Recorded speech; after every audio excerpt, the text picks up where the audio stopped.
to get a little bit more insights into the case study that we did in our new book, where you are used as an example of an executive who managed to convert some of the principles, some of the disciplines from your physical activity, which is ultra trail running, into your professional role as a headhunter and a leader. And to just get a better understanding, could you tell a little bit about the background for this physical running activity? When did you start doing it, and why did you start doing it?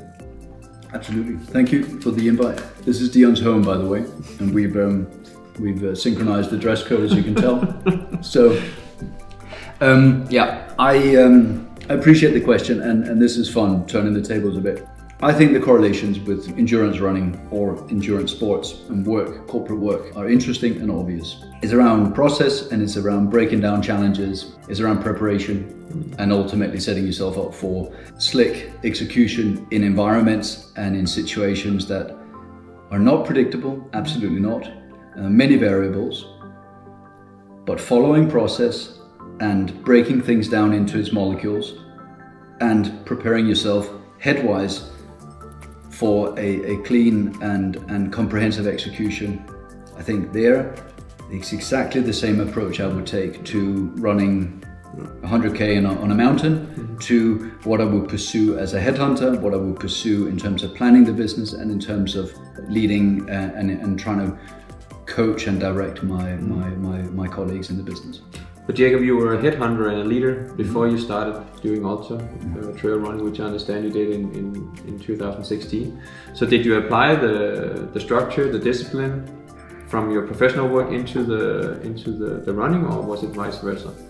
I think it was vice versa, because overcoming the challenge, or the 250k that the Marathon des Sables is about.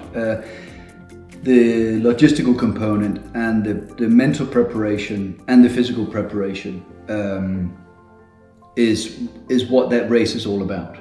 Whereas having been a headhunter for a number of years, I probably, a lot of it is in the muscle. So you don't necessarily every day come in and think, let me reflect on this, let me break this down to what is it I'm going through. So yes, in my day-to-day, I'm following very clean processes. That's the type of headhunting that I believe in it. But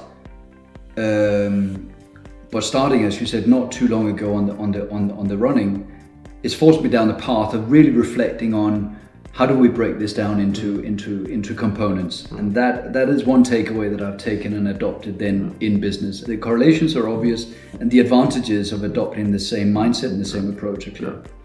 And actually, from research, we know that is the right way to do it if you want to excel in your performance. There's various research conducted in that area. How did you come about it? How did you find out that was the way to excel in your running? I think the rules around competing in the MDS will quite quickly guide you down that avenue, because there's a set amount of calories per day you have to adhere to. There's a certain weight that your bag have to adhere to, and then there is just a sheer training for something which we don't find certainly not in our habitat, around heat and sand and running at night and all the things which we're not accustomed to. Preparing yourself training wise for executing in an environment and in a situation we're not accustomed to, I think is very good practice for business. Yeah. And allowing you to develop a much wider keyboard in terms of what can you cope with as an individual, let alone a leader. That's why I've become a big ambassador for the concept of ultra running, because of this being aware of your own extended boundaries and the richness that gives you, that you can bring back into a work setting, that you can bring in to be a better colleague, that you can bring in to be a better business person, leader, decisive person, but also just having that knowledge of pitting yourself against something that you didn't feel that you were necessarily conditioned for, but you have no way of knowing. That is something which was a major takeaway.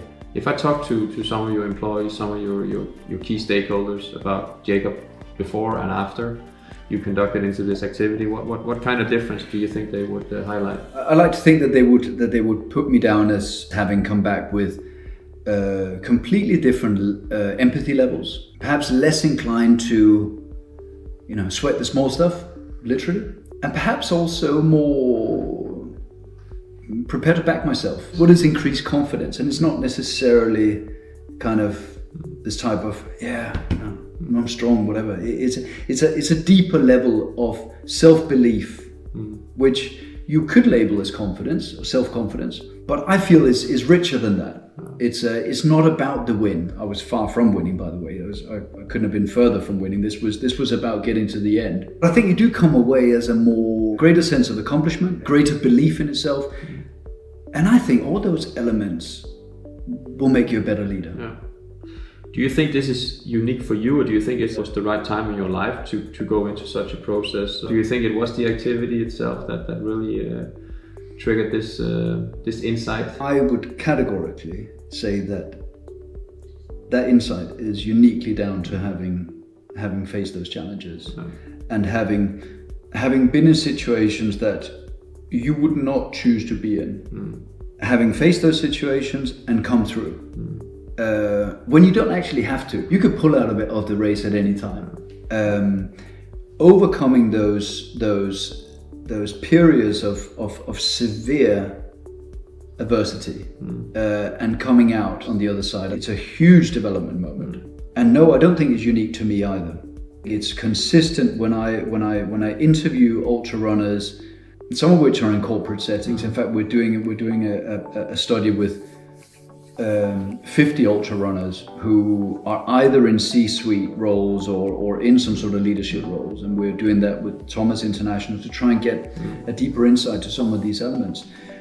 But just on my own personal experience of having met other people in this space and interviewed some of the people, and some of them are extraordinarily good runners, the consistent takeaway I have is that they have gone through a number of the same moments for themselves, that personal journey, and it's super interesting to hear about, because many of them also have maybe some slightly darker reasons for put themselves in harm's way, and that may well be the case. We all use different methods to manage ourselves, and it doesn't have to be running, but that blend of endurance and mother nature and putting yourself firmly outside your comfort zone, I feel is a massive differentiator. I completely buy it, and I also think you're right in the sense that it's not that specific activity, it's more the elements around the activity, that it is really pushing yourself forward. I have one major concern around it, if I was to get started on this, and that's time. How much time do you spend on it, and can less do it, because I know you spend a lot of time. So it's a time thief for sure, and that, going back to your point about process and preparation and so on and so forth, the first major challenge is how and where am I going to free up time for this? I have a family, I have a life that is not running, and you look at it and think, well, I see these ultra runners and they, this guy lives in a camper van in Colorado, and that's not me, but I still like running. So what's the happy balance? And yes, that's your first challenge. Is how can I free up time in my week to run 100K? Where am I going to find that time? But hey, that's only the first of many challenges. But actually, the payback for finding that time is instant. What running gives you, and I run every single day, but I sometimes run outside, sometimes run on the treadmill, and I will use it for different purposes. So I'm not doing it as a means to an end. I'm not doing it thinking, I have to find this time because I've got this race coming up. I'm actually finding that I'm thoroughly enjoying the process, and the process itself is paying back to the business and to me as a leader every single day.